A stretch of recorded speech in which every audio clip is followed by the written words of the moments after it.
The Voice of the Martyrs presents The Overcomers.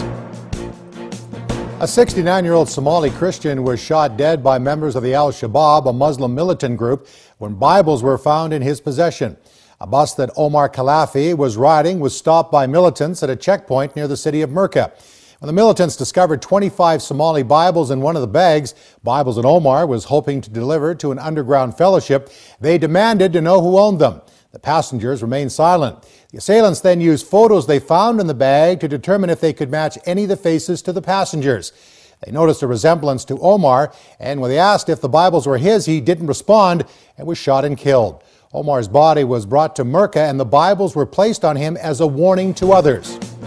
To learn more about the persecuted church around the world and to receive the Voice of the Martyrs free monthly newsletter, please visit our website at persecution.net. That's persecution.net.